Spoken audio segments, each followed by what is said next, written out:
Okay, everybody, my clock shows that it's 2 o'clock. People are still signing in, but we want to be respectful of your time, so we're going to go ahead and get started.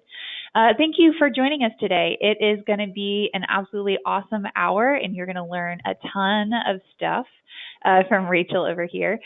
Before we get started, just a quick couple of housekeeping items. If you are not familiar with me or QGIve, my name is Abby and I work at QGIve. We're an online fundraising platform and we try to invest a lot of time and effort into giving back to the nonprofit community and teaching nonprofits how they can be better at what they do. For many of you, I know there are a lot of QGIve clients on this call. If you see anything in this presentation that you are curious about and wonder if you can put any of those pieces into the QGIve platform, let me know. If I can't answer those questions, I'll introduce you to someone who can. If you are not a QGIve client, totally fine. Everything you learned today is going to apply to you as well. And I know for both groups of people, you are going to learn a ton of great information about how you can get your board involved in the fundraising process. Just for your sense of well-being, we are recording this webinar. So if you have to leave early or run to the bathroom or miss any pieces, we have your back. You're going to get a recording of this webinar, I believe on Tuesday.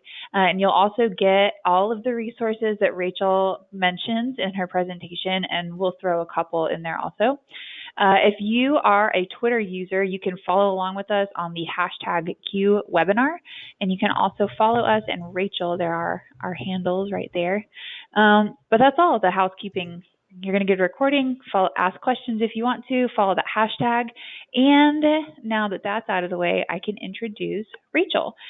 She has worked in pretty much every facet of the nonprofit industry, and one of those facets is working with board members.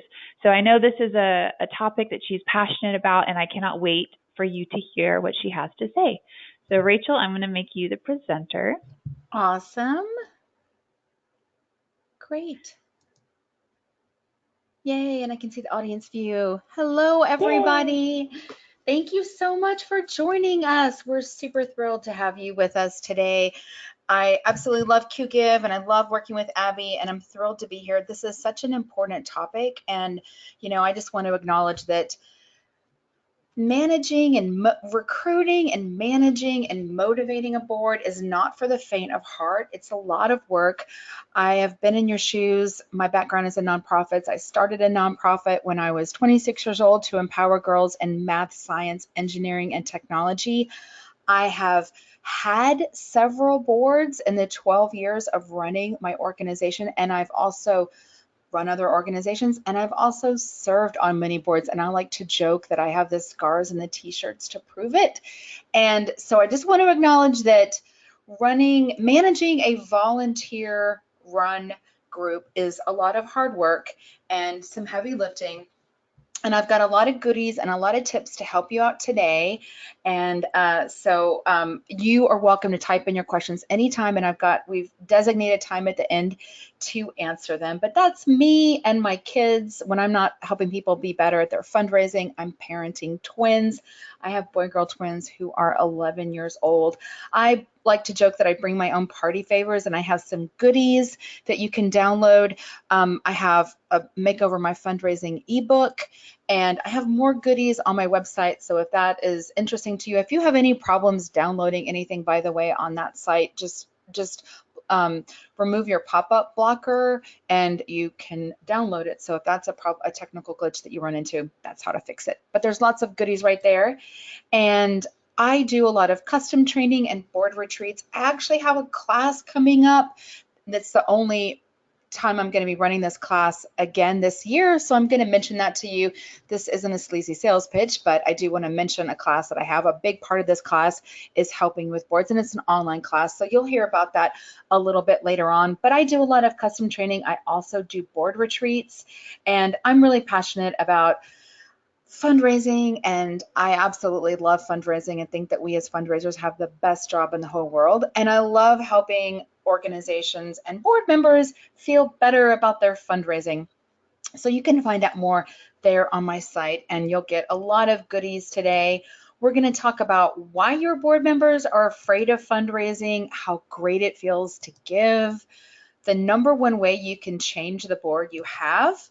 I'm going to give you lots of ideas to help get your board engaged in fundraising. And of course, we've got time at the end for questions. I had to control myself and take a lot of slides out of this presentation because we only have an hour. And this is such a meaty topic that you could literally talk about for several hours. I do have a class that's coming up. It starts May 16th. That's the URL if you're interested. But it is a 7-week class that is all about helping you focus on your fundraising, helping you set revenue goals and cultivation plans and identify your top prospects, how to help you kind of get off the hamster wheel of being addicted to grants and events and build sustainable sources of fundraising. And yes, helping you get your board to fundraise as well. So I'm going to tell you a little bit more about that towards the end, but that's the website if you're interested. And it's all, the class is 7 weeks, lots of coaching and lots of assistance for you, helping you build a major gift portfolio, confidently solicit gifts, have thoughtful, meaningful, measurable, attainable goals that you can achieve with your fundraising. And yes, help you with your board members, getting them to fundraise, having difficult conversations with board members, and even doing board assessments. So I'm going to touch on a lot of that today. And the party favor that I have for you is right here. You can download that right there. And this has a sample board contract in it, which I think is one of the primary and most important tools you have at your disposal to manage your board. And it's also got a lot of other goodies, tips for recruitment, tips for having difficult conversation, even tips for how to create a graceful exit for board members when it isn't a good fit. So I'm going to ask you guys a few questions to get to know you. And like I said, please feel free to type in your questions anytime. We've got time at the end to handle them. I'm curious to ask you guys, well, you can just say 1, 2, 3 or yellow, green, or red, but type in and let us know how your board is doing with just how it's going. Are you guys green? Are you yellow? Are you red in terms of how happy you might be with your board of directors? Sadly, I am seeing lots of yellow, lots of and yellow. Okay. a couple of reds, but I don't see any greens. Okay. Well, oh, nope, there's one. one They're going green. for a green yellow, so like a Greenish spring, yellow. a spring green. Very opaque. We also have a red orange. Awesome. So One we've red got orange. a spectrum, Oh, but red orange. yeah. Awesome. Okay, well, you're going to get lots of help here today, lots of help. And I want to say too that, this is your boards evolve. Your boards have a life cycle, and the board that you started out with is going to be different than your board in 2 years, at least hopefully if you have term limits. We were chatting about term limits earlier. Term limits are so important. I'm curious to ask you guys, because I talk to organizations a lot, and I ask them about their board experience level. If you have a few board members, let us know. Number one is I've got a few board members new to board service. They've never served on a board before. They've never worked for a nonprofit is number one. And type in 2 if everyone on your board has served on a board before. I bet everyone is 1. I'm going to be shocked. Do you get any 2s, Abby? I'm guessing everyone I has see 1, 2. Oh, Okay. look, we have 4 2s. Wow. 5. Look at this. We have so many 2s. I'm so proud of you guys. That's impressive. That's impressive because, Yeah. that's one of the biggest challenges is that we have so many board members who haven't ever served on a board before and they don't know what they don't know. So that's impressive that we've got, I'm really blown away that we have so many organizations that have board members with prior board experience. So now I'm curious to ask you, and thank you for telling me what people are saying. I'm curious to hear how often you guys are offering board training. So 1 is once a year, 2 is like every other year, 3 is not often, just every few years, and 4 is we totally have not even done it. So if you do it every year, give me a yes. If you do it every other year, you're like a sometimes. Abby's going to let me know. For some reason, I can't see the questions, but Abby is my eyes and ears.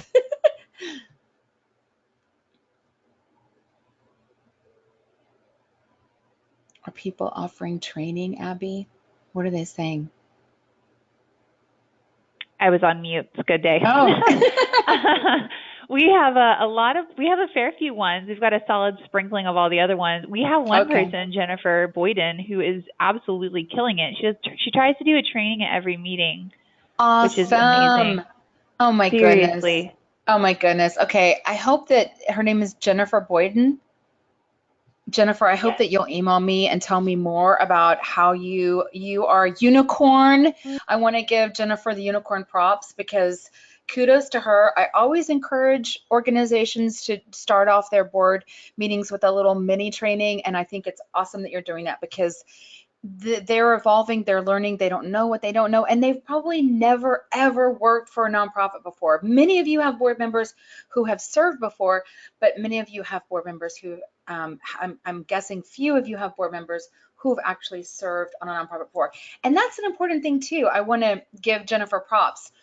I think it's great for you to integrate board training, fundraising training, especially into your board meetings. I think it's also great for you to invest in a training at a board retreat and give your board members opportunities outside of you to learn best practices in fundraising. Sometimes, and I know this is hard to hear, and I went through this myself running an organization, sometimes board members, they perceive us as having a vested interest in the outcome, and I guarantee you, I mean, I would say it until I was blue in the face, we really need to invest in major gifts. But the minute the consultant came in and said we really need to invest in major gifts, the board was like, Rachel, have you heard? We really need to invest in major gifts.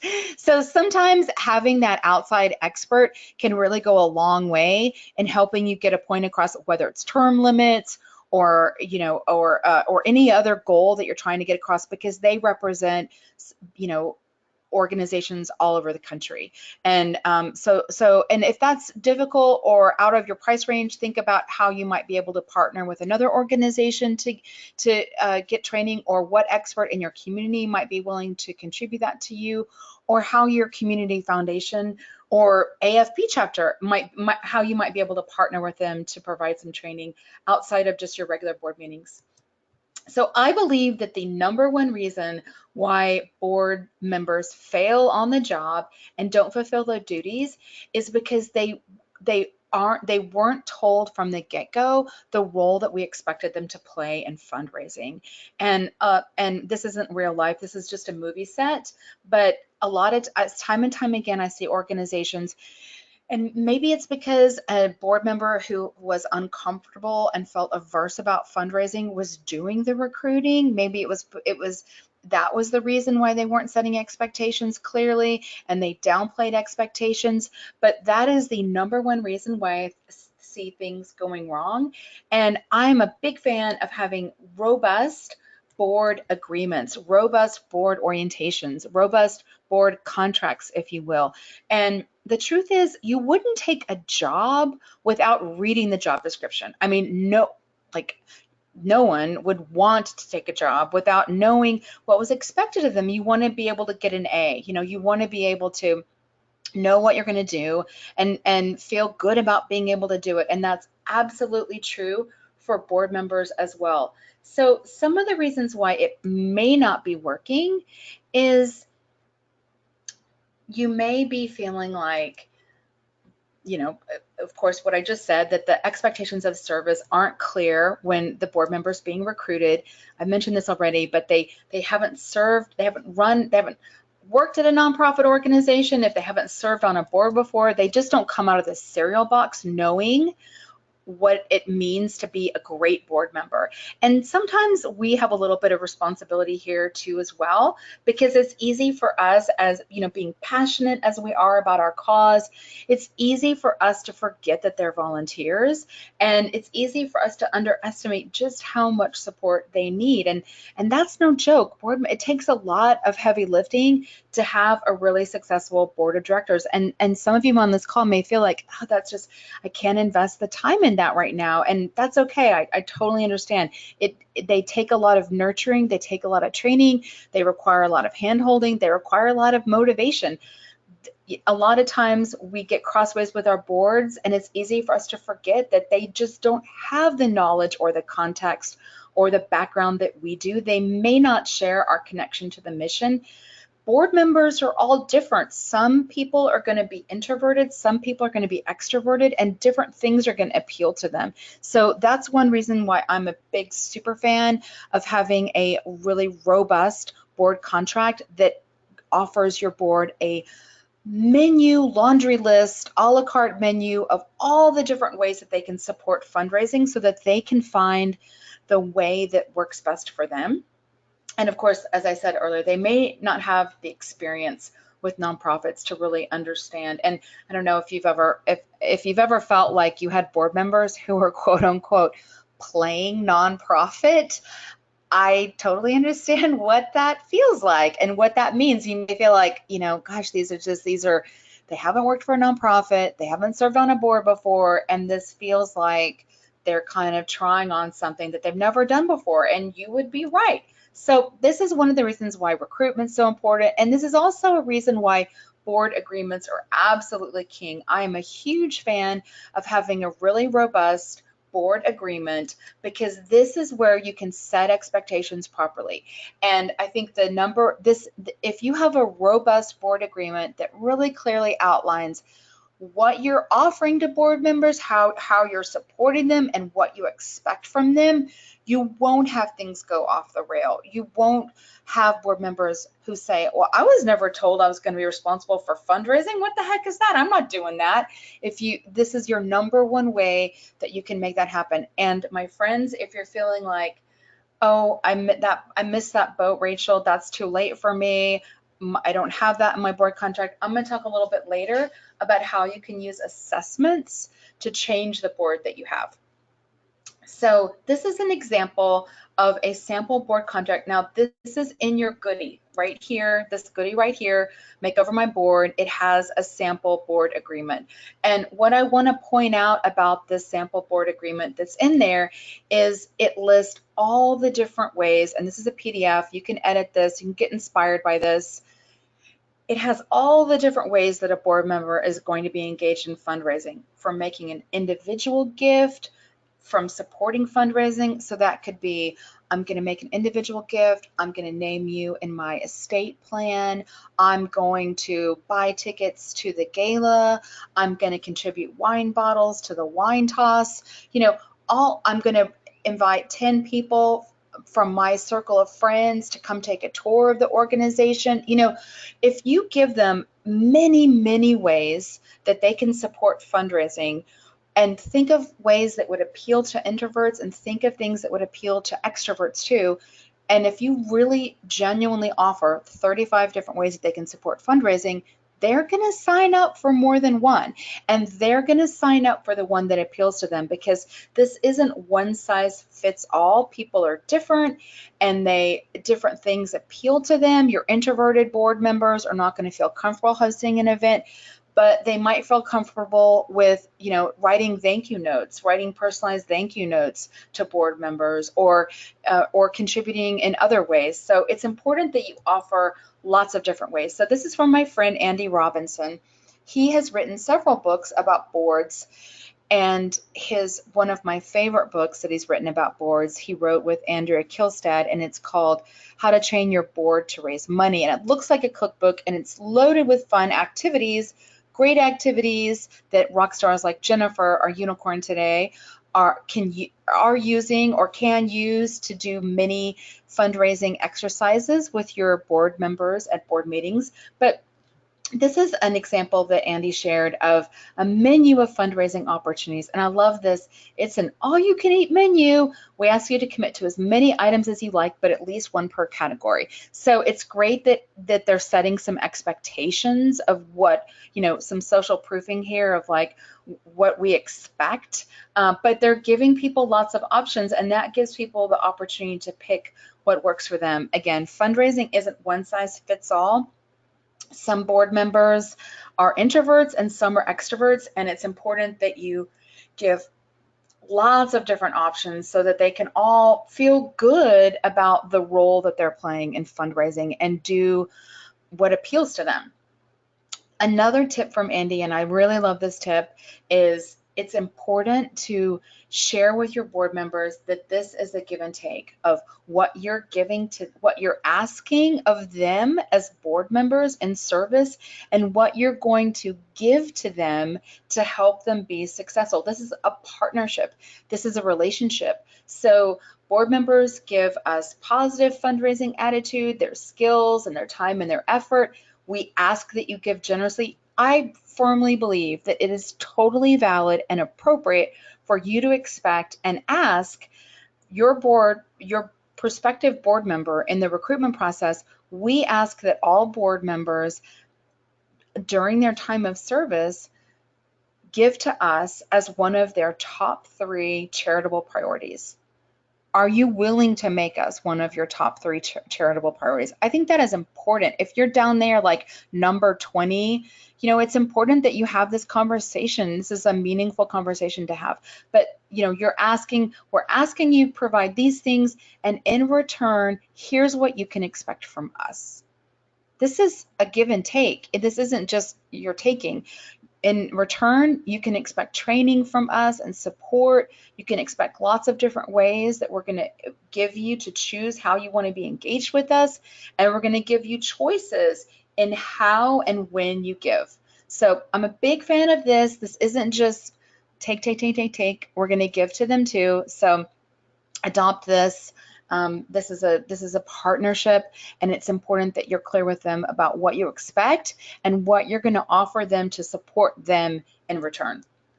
Now, if you're feeling like, okay, this is all like nice, I like all these ideas, Rachel, la la la, but in real life out here, my board is kind of off the rails. Like, I'm talking to my red orange folks right now, and I just don't have this awesome board contract, and I don't even have a board contract, or I have one page, and how do I, and I have a lot of dysfunction that's happening in my board right now, and how do I fix all that? Like come solve that problem for me.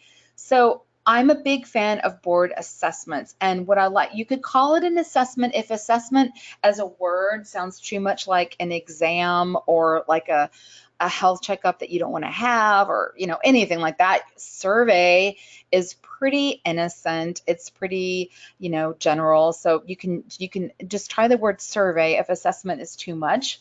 But the idea is that it's an opportunity for you to solicit your board members' thoughts and feelings and their own dissatisfaction around certain areas. And then your solution to this is, hey, we heard from you loud and clear. We have opportunities, and we want to make some changes to be able to improve. So it's board-led. It holds your board members accountable. It shows the gaps. It shows your weaknesses in terms of, maybe your weakness is that we don't have enough diversity on our board from different populations that we're serving in our community, and we're lacking their perspective. Maybe you don't have the fundraising skills on your board.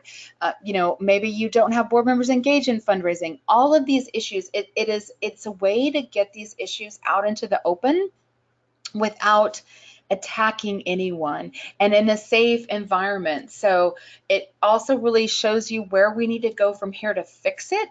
And it also offers a real opportunity to change your culture and to have a more shared understanding of responsibilities. So we only have an hour in this webinar, and we're almost halfway done. So there are lots of board assessments. There's lots of free board assessments. You can Google board assessment. Joan Gary has a free board assessment. She calls it a BAT, board assessment tool. That's Joan Gary, Garry. Board Source has board assessments. There are lots of different free board assessments out there. Another one that's free that I encourage you to look at is one that I've heard really positive feedback on. McKinsey & Company has a board assessment. They have a long one and a short one. I've actually heard feedback that people really like the long one, believe it or not, because the long one really specifically describes, you know how when you take a test and it says, are you satisfied? Well, it describes what satisfaction is. It describes like each rating in great detail.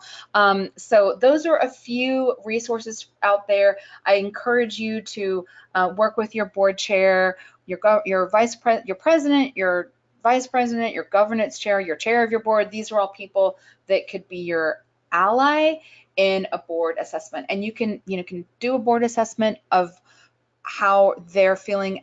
They can rate themselves individually, and they can also rate the board as a whole. Those are both great strategies for getting a lot of this stuff out in the open so that you can start correcting it. So when you get a new board member, and starting from this moment forward, I really want you to set them up for success, give them a really robust board orientation, like clink some champagne glasses and give them a real or some milk and cookies or high tea, however you want to celebrate, but welcome them to the board with some enthusiasm. A big reason why a lot of your board members are serving on your board is to network, to meet other individuals and grow in their career, grow in their own network. So make sure you're giving some opportunities for networking with your board, and that you give them a robust welcome. Maybe you are welcoming several members at once and you have some milk and cookies or tea or wine and cheese. That always works for me. Give new board members a board buddy of someone who's awesome, who you want to just clone, that they can learn from, especially a board member who hasn't served on a board before, that they can learn from, that can mentor them, that can kind of be their pal in teaching them what makes a great board member. And check in with them. I want, not every employer does a 3-month, 6-month, and 9-month check-in, but I think thoughtful, intentional employers do, and it's a great model to use with your board members. I would much rather you, and it's much easier too, to check in with a board member, 1 month in or 3 months in, and check in with them on service and find out if it's not working for them. And it's easier to give them a quick, graceful exit then than if they're sticking around and a whole year goes by and they're not happy and they're not participating and you don't understand what's going on. So I'm a really big fan of doing check-ins, and I think it's a really great opportunity to get to know your board members, get to know what skills they can contribute, and check their pulse on their happiness and satisfaction levels. And if it isn't working, give them a quick and painless opportunity to take a graceful exit, which is not the topic of today's webinar because that's a whole nother webinar unto itself. Also, I encourage you to check in after their first term and ask them, what do you most want to achieve if you served a second term?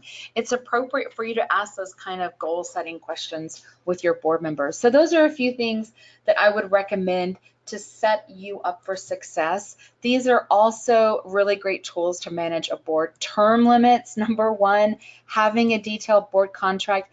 Your strategic plan is actually a helpful tool for you to manage your board in terms of keeping your board members focused on your priorities and not going totally off the reservation, trying to tackle things that aren't what you want to focus your energy on. Having great pre-meeting materials. I'm a big fan of setting a goal and an outcome for board meetings. When it gets sticky and boards they're dynamic, they're made of human beings who are complex and different. And when you get into a pickle, when you get into a sticky situation, don't be afraid to hire a facilitator to help guide you through a transition. They can bring up conversations that you can't. They can represent best practices to board members who may be having a hard time understanding why term limits are healthy, or other things that you feel are certainly basic to you. But if you're not getting through to your board, don't be afraid to do that. It can be extremely helpful. Self-evaluations, I've already talked about those in assessments. And board retreats. Board retreats are great for training your board members. They're great for board members building camaraderie, aligning around the mission, and having fun with each other. And that's a big part of why they're serving. And of course, training. And I got to give a shout out to Jennifer here, our unicorn, for doing training at every meeting, which is awesome. So I also want to challenge you. I'm guessing at one point in your career, my dear fundraisers, you were given a fundraising goal that you had no role in setting. So type it in if yes, you were ever given a fundraising goal that you had absolutely no role in setting. And I'll let Abby tell me who agrees, who's been in this situation. I'm guessing most people inherited a fundraising goal that they had no role in setting. Am I right? I need you to see the number of exclamation points that are happening right now, because literally everyone is saying yes, and many people are saying yes enthusiastically. And one lady, Susan, said there was an entire budget based on it, which just Yeah. made my chest hurt a little bit. Yeah, I'm not surprised. Yeah, I know sometimes GoTo doesn't let me see the questions. It's weird. Usually it does, but that's yeah, I'm not surprised. Well, the thing that I want to reassure everybody, you're not alone in feeling like that. And I also want to tell you, your board members are probably feeling like that too, because they may not understand fundraising, especially if they've never had any experience with it. And so one step that you might need to take, which might surprise you, is you might need to take a step back and just introduce them to how fundraising works in your organization. And of course, you know this like the back of your hand, and you know every number and every strategy and every campaign backwards and forwards and sideways, but they don't. So they may not even understand, and they may be too embarrassed to admit that they don't understand how fundraising works and that they don't understand how it works in your organization. So showing them your model, showing them your mix of sources, showing them your goals, having a line item for board giving in your budget. I'm a big fan. So if you don't, say no. Type in no if you don't currently have a line item in your budget that your board sees every month or every other month at your board meetings for what you're doing, for where you are with your board giving. Did you get a few no's, Abby? Oh, I'm getting a lot of no's. Yeah. So So a lot this, of yeah. people, oh, one did. Good job, Okay, William. a lot of people don't have this, and if you're expecting your board members to give of themselves and to give generously to your cause, and every board member needs to give. They need to give a gift that is personally meaningful to them. No board member is off the hook for not giving a gift. They all need to make a gift, and it's important when you can show, okay, here's our goal and here's where we're at. People are like, we need to reach our goal. That's important. So that is a way to make board fundraising and board giving much more visible to all of your board members. So I encourage you to think about that. But introducing them to fundraising and then introducing them to, this is your role, this is where you can add value, and this is how we can support you and want to support you as staff members. So if I asked you guys right now what the number one thing board members need to know about fundraising is, Abby is going to tell me what you're going to say. What's the number one thing you want your board members to know about fundraising?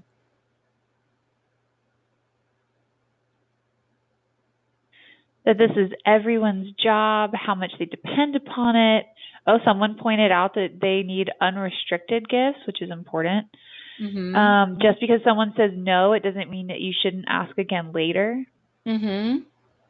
Their passion for their work and the ability to articulate that passion to everyone they know is really important. I like that one.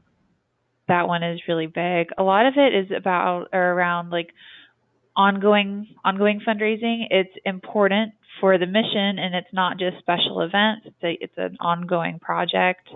And I think a lot of people really need their boards to understand how important their board actually is to fundraising. They're not there. Oh, Amy had a good one. It's okay to be connectors too. Mm-hmm. But it seems like everyone really needs their boards to understand how critical they are in the fundraising process. Awesome. So the one thing that I want your board members to know about fundraising is how good it feels to give. I want your board members to know, oh my God, it feels amazing to give. Giving is the neurological equivalent of winning the lottery. And if they've lost touch with this, you can ask them, how did you feel the last time you made a gift? And they're going to tell you how great they felt. Or you could have just a little, hey, let's all make a gift. Let's do a little mystery shopping and make some quick gifts online or on the phone to some of our favorite charities. What I want your board members, the number one thing that I think is going to help your board members feel better about fundraising, and the number one thing that I talk about when I'm training board members on fundraising, is just to remind them how good it actually feels to give. Giving is the neurological equivalent of winning the lottery. And if they think about and remember how good and how joyous it feels to give, they're going to feel a lot better about inviting other people to join them in making a gift. Donors are happier than non-donors. When you give a gift, the first thing that happens in your body is you get a rush of endorphins. That's the runner's high. The second thing that happens is your body releases oxytocin. That's the same hormone that is released during lovemaking. And this is literally how giving literally gives you a natural high. It feels amazing to give. And the other good news is that donors are happiest if they give a gift to charity where they have some kind of connection, like a friend or social connection, which is exactly what happens when your board members invite their friends, their family, their neighbors, their colleagues to join them in supporting your cause. So I want your board members to know, and a lot of what I do when I train board members around fundraising is help them tap into just how good giving feels. You're giving someone an opportunity to make the world a better place. You're not hitting them up. You're not targeting them. You're giving them an opportunity to make the world a better place. So I'm going to give you some tips for how to have better board meetings, and then I'm going to jump right into 10 ways that you can get your board to fundraise without making an ask. And you can type in your questions anytime, and Abby's going to pop them into the chat so that I can answer them towards the end. My very first tip for how to make your board meetings better is to toss out Robert's Rules of Order. I don't know if any of you guys are using Robert's Rules of Order. It puts me to sleep. I don't think it's necessary at all. I'm not an attorney. I don't play one on TV. I have never seen that this is some kind of legal requirement for a board meeting. I mean, of course, in your bylaws, you need to have a quorum and have decisions pass, etc. But that doesn't mean you have to do it using Robert's Rules of Order. And if you don't know what Robert's Rules of Order are, congratulations. It's just a meeting formality that can really put people to sleep because it's so boring. It's just so boring. So toss that out. Here's some more tips. I'm a big fan of setting goals and an outcome for your meeting to help it be more productive. I'm also a fan of giving them materials in advance with just the key points. They're not going to read through every page. What are the 5 things they need to know before they go in? I love starting with icebreakers. I mentioned this earlier, but you've got board members that are serving, and their goal in their service to you is to get to know other board members and make career connections and community connections. So giving them opportunities to socialize is really important. And I love thankathons. I'm going to talk about this later, and I'm going to give you a lot of tips for how to have a thankathon with your board, but I'm a fan of you having a mini thankathon at all of your board meetings where they just take 5 minutes and they call donors, and I'm going to give you a recipe for doing that a little bit later. Have your clients give a testimonial. Have them start off the board meeting with a testimonial of how your organization helped them. Maybe it's a board member giving a testimonial on why they care so much about the mission, or a staff member sharing a story about a client that you served. Think about your board retreat and think about all the things that you did at your board retreat that made it fun, all the activities that you did. Think about how you can break those down into really tiny, sizable chunks, like 15-minute or 20-minute chunks, and give people, for example, the chance to tackle a problem in a pair and then rejoin, get with a partner and tackle this problem, and everyone gets a different, topic, and then you come back and come up with your ideas. Or just how can you do things to get people moving and get people in groups and change things up so it's not the same reporting out on these committees every single week. So those are just a few ideas, and not every week, every month, or every other month. Those are just a few ideas to liven up your board meetings. I'm going to talk to you guys about how your board members can be fundraising superheroes without making an ask. And again, we've got time at the end for questions, so type away if you've got some questions. The first thing that board members can do, and I want all your board members to do, is I want them to give personally. They can call donors to thank them, and they can name you in their will or estate. The majority of all planned gifts are naming an organization in their will or estate. If you don't have a planned giving program and you want to start a planned giving program, a great place to start is with your board members naming you. So that's something meaningful, and those are all ways that they can support fundraising and really help fundraising without making a personal ask. So I'm going to dig way deeper into calling donors and thanking them. But as I said earlier, every board member needs to make a gift. Some boards have a minimum gift requirement. Some boards don't. Some boards have the decision be, our donors can make different size gift amounts, and we're asking them each to make a stretch gift. Either way, but every board member needs to make a gift. If you have board members that aren't making a gift, you need to have a meaningful conversation with them. And a good external place that you can point to is that for many grants, you aren't even eligible if you can't show that you have 100% board participation in giving. So every board member needs to give. Board thank you calls are a great way to get your board feeling more confident about fundraising and philanthropy, because what happens when they call and thank a donor? The donor is honored. The donor is super excited. The donor feels like, oh my goodness, I'm getting a call from a volunteer. Because let's face it, donors are smart. They know that we have full-time jobs and that we're paid to do this work, but your board members are volunteers, so it's something really special to hear from them, and it shows. And the great thing is they're going to respond by, oh my goodness, thank you so much, I'm getting a call from a board member, and that is going to make your board members feel great. So it's a win-win on both sides, on both fronts. This is some research by Penelope Burke. A thank you call from a board member within 24 hours, those donors gave 39% more. 14 months later in her study, they were giving 42% more, and they had 70% retention. So if you think this doesn't matter, it absolutely does, and here is some proof for you. Now, I really believe in making it as easy as possible for your board members. So here is an example of a script that you could give a board member.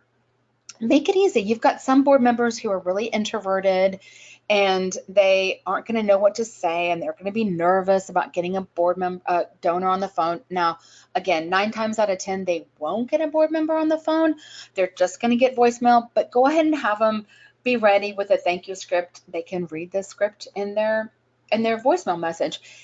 If they get a donor on the phone, you want to have them feel prepared and ready with some great discovery questions. So these are some great discovery questions that your board members can ask your donors if they get them on the phone. And I love some of these are just real next steps questions like, hey, how can we get you more involved? I love some of these are satisfaction questions. How could we is there any way we could make your experience more positive? And I love these next steps. Can I invite you to this event? Could I introduce you to our executive director? Could I introduce you to our board president?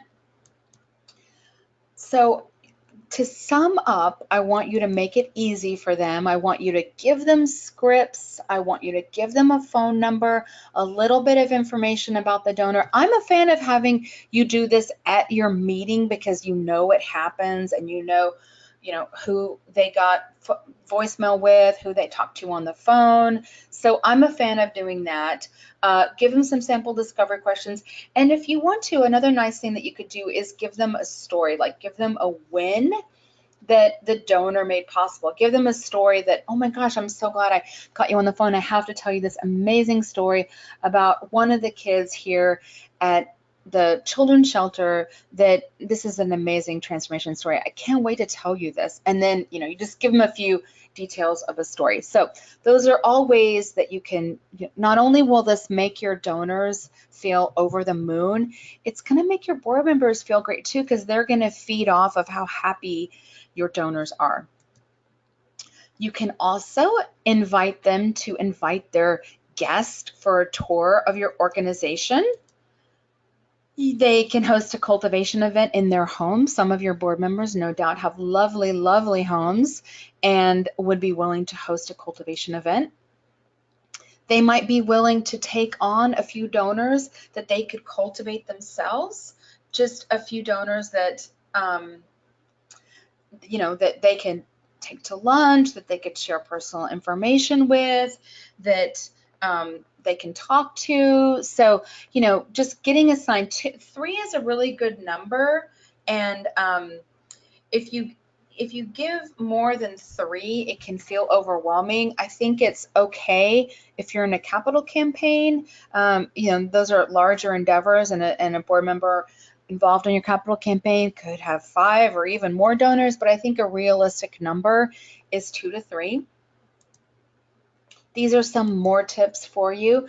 Taking on a project to raise awareness about your organization, just showing how a dollar gets spent at your organization, showing how money makes an impact. That's a great way to make them the expert on that they can go and share that information with. Client testimonials are huge. If they're in a role where they're sharing those testimonials, they're going to be great at sharing those. They're going to be great at committing those to memory. You're going to really empower them to be great spokesperson for you. Or writing an article on why your organization is important to them, why they chose to name you in their will or estate. You know, those are all great strategies as well. So this is the goodie. This has sample difficult conversations. This has a guide to graceful exits. This has the board contract. This has lots of goodies in there. You still have time. We've saved time here at the end for answering your questions, and I want to encourage you guys to type those in. And while you're typing those in, I'm going to excuse the blatant self-promotion, but while you're typing those in and Abby's popping those into the chat box for me to see them, I'm just going to tell you, I have this course. It starts May 16th.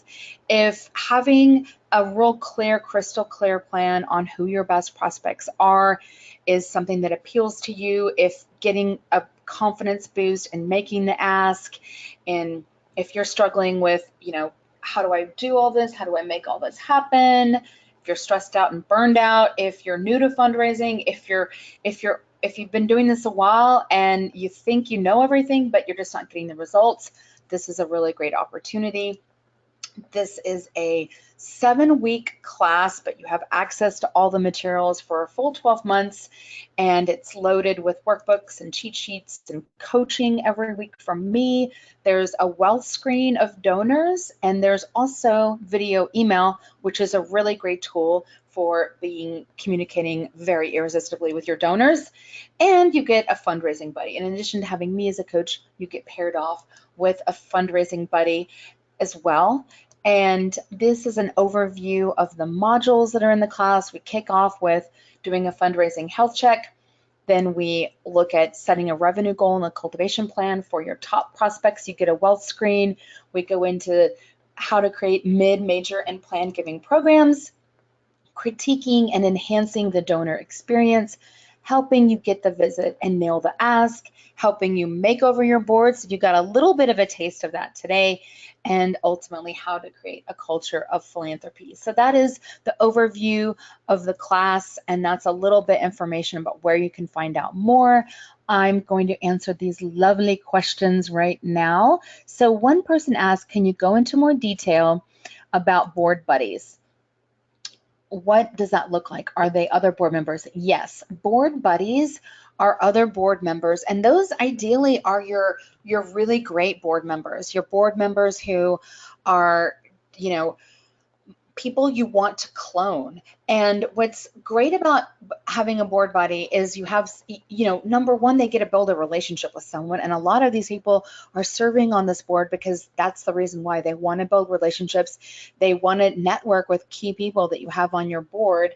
And so they get that opportunity. They get to be coached by them. They get to be trained by them. You have an ally, and they're not just, you didn't throw them off into the deep end without any water wings. You know, you didn't push them off the high dive, not knowing what was expected, or not having a buddy that they could just bounce questions off with. So I think that's a great tool. So Anne is a certified parliamentarian Awesome, Anne.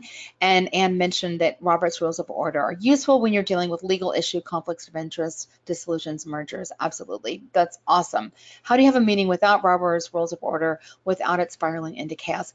So, I think it's really about when do you need to use Robert's Rules of Order and when do you don't. I mean, I think that, every organization is different. And I think that sometimes if you're in a rut where you feel like your board meetings are dull and lifeless and you're over relying on procedure and that is costing you vigor and inspiration and engagement, then you might think about taking some of these tips. And you can, of course, reserve Robert's Rules of Order for when you need to vote on things. But if it's dominating everything, then you might think about what are some of these ways that I could liven things up. And I would encourage you to think about your board retreat and think about what were the things that we did that were great that we could do and make into little, do for 15 minutes at our board meeting so that we can get some more engagement. These are awesome questions, you guys. I want you to feel free to keep them coming. And I also want to give a shout out to, these are a couple of my, while you're typing in your questions, these are a couple of my favorite books about boards. This first one, Engaging Your Board in Fundraising, A Staff's Guide, is by Kathy Hedge. These are both short books, and it's published by Board Source. And what I love about Kathy's book is that it has a really unique perspective, and the perspective is how can we set up the conditions in which board members motivate themselves to fundraise. And it's a unique perspective, it's a unique look, and it's written very, very clearly for a staff audience, which is fantastic. Love Susan Howlett, and I love her book, Boards on Fire. She's actually working, I just got to see Susan a couple weeks ago in New Orleans for the YMCA convention, and she is doing a second version of this book. And I was like, this book is already so great. How could you possibly make it better? But in a while, you can look forward to a second version. But this is a great book, another short book, very manageable, very easy to read, lots of tips. So this is an interesting question, and I love this. And you guys still have time to type in more questions. So I'm going to selfishly go back to putting your eyeballs on my sales page and answer this question. Do you suggest passing around a prospect list for the board to identify who they know? You know what? A lot of board members absolutely, completely despise this. I hear all the time that board members absolutely hate this. Some board members are willing to do this, and some board members really hate this because they feel like, well, what's going to happen if I say that I know this person, then I'm going to be expected to solicit them, and what if I don't want to? So I have a couple of ideas about this, and I have a really great tool that I just shared with students in my Makeover My Fundraising class that I can share with you guys right now. If you will have some board members who are totally open to opening up their contacts and network to you. So those who are happy to identify who they know, and they're happy for you to share a prospect list. Those who don't are going to be offended by it. So find out who is open to that and share that prospect list with them.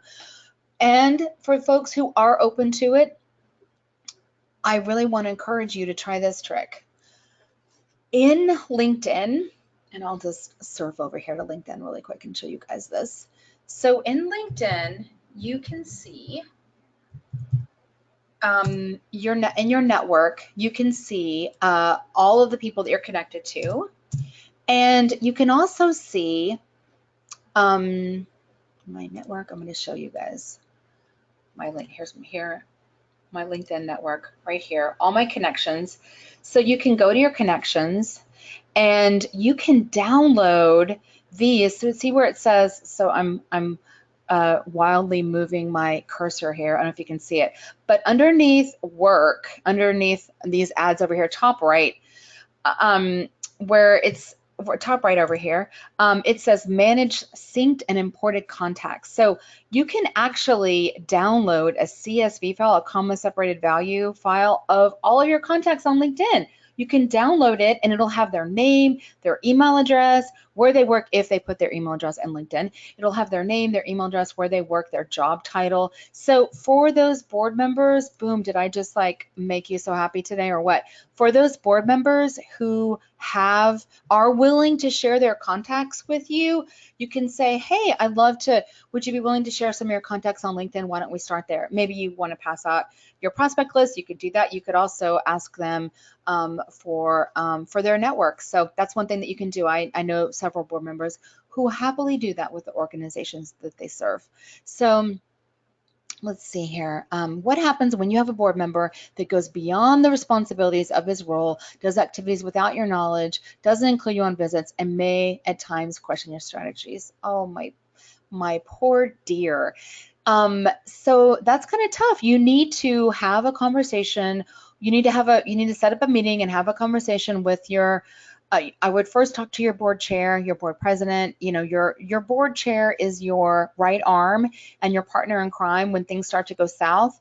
But I would have a conversation about, there's some challenges, what's going on. I don't have the whole context for understanding these activities. They may have had the best intentions at heart.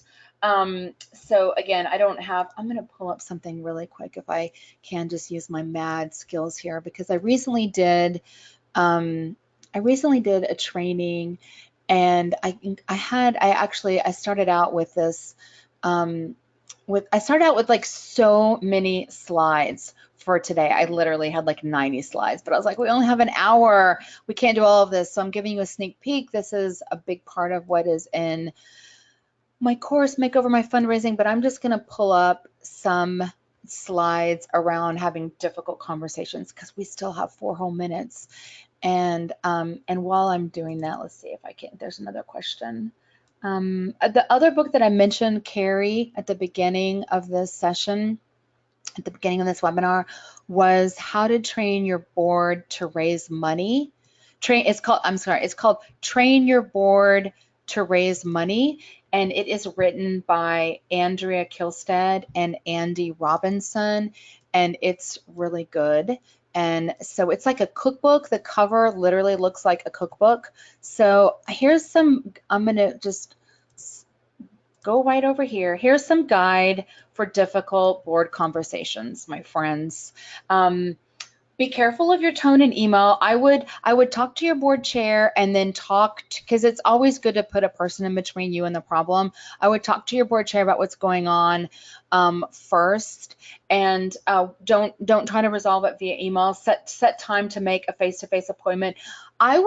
Susan, I would be very prepared to listen and to be prepared to change your mind, because this could all be a failure to communicate. Your board member may have the purest intentions at heart for making these visits and doing these activities, and you may not know what they are. So I would be ready to listen, ask a lot of questions, and restate what you're here. Acknowledge that there's strong feelings, yours and theirs. Just show how much they care and invite them to be a partner in figuring out a resolution. So this is an example of a conversation about the role. And it's like, hey, I want to talk to you about the role of the chair. Describe the situation. We might see this differently. I want to understand your take on it and what you think is important. And I want you to understand what I think is important. So you're like acknowledging different perspectives there. I fear that blank. So you're making an observation without assigning blame. I'm worried that, and you can think about it for your specific situation, how you want to state that. So this is a good area just to give you some context, having difficult conversations. There's some examples of difficult conversations in that board handout guide as well. But in general, I would really encourage you to be cognizant of your emotions, ask a lot of questions, take a problem-solving stance with them, make observations without blame, acknowledge different perspectives. I would really be ready in your case to go in there and walk away and be prepared. You may be thinking the worst of them, and they may have had some really pure intentions at heart. I could be wrong. I could totally be wrong. But I would be prepared to ask a lot of probing questions. Mediation and mediator skills are really great for managing boards and managing difficult situations with donors. I actually once took a mediation class just to practice my skills in that, and it was really worthwhile. So it's really all about having difficult conversations, and I hope that those tips are helpful. I think that's all our questions. Did I capture anything? Is there anything that you else that you'd like me to answer? I think that's everybody. That is everybody that we have so far. Oh, Guys, thank you so much for being so engaged with us. You guys have been funny to talk to, and you guys have had fantastic questions and great insight. And I really love having a group that is this excited about being on a webinar at 3 o'clock in the afternoon. woohoo! Me too. All right, everybody. Well, it is 3 o'clock on the nose, so we're going to go ahead and wrap it up. Keep an eye out on your email over the next couple of days. I believe the email with Rachel's webinar and links to all of the resources that she mentioned is going to go out on Tuesday. You can also keep an eye on your email for other updates about other webinars. We have some really cool stuff happening over the rest of the year.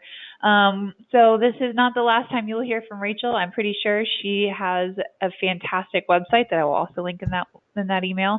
So keep an eye out for that. And don't let your engagement stop here. If you have questions, you can tweet at Rachel or tweet at me, and we'll be happy to help you out. So thank you, everyone. Have a great afternoon.